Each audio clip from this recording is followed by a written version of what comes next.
भगवान शिव ने अपने पुत्र का वध क्यों किया? यह तो सभी जानते हैं कि भगवान शिव ने अपने पुत्र गणेश का सिर काटा था और इसको लेकर बहुत सी पौराणिक कथाएं भी प्रचलित हैं।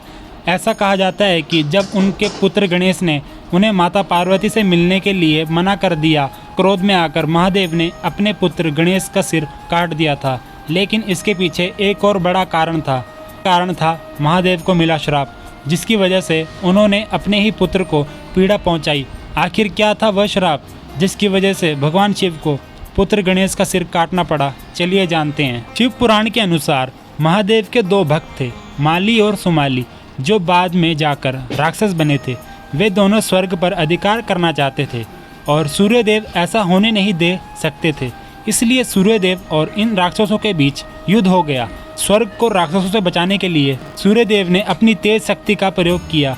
माली सुमाली की आवाज़ सुनकर भगवान शिव वहां पहुंचे तो दोनों भगवान शिव से प्रार्थना करने लगे कि हमें सूर्यदेव के प्रकोप से बचा लीजिए। शिवजी ने भक्तों को बचाने के लिए सूर्यदेव पर त्रिशूल से प्रहार कर दिया और इस प्रहार से गिरकर सूर्य मरणासन हो गए।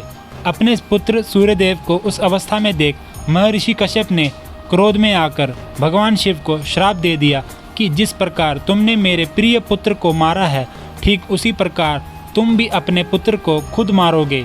बाद में महर्षि कश्यप के इसी श्राप के कारण ऐसा संयोग बना जिसके चलते शंकर को अपने पुत्र गणेश का सिर काटना पड़ा। पौराणिक कथाओं के अनुसार एक बार जब माता पार्वती स्नान करने के लिए जा रही थी तो उन्होंने अपने पुत्र गणेश को किसी को अंदर प्रवेश न करने का आदेश दिया। माता की आज्ञा का पालन करने के लिए गणेश द्वार पर ही पहरा देने लगे।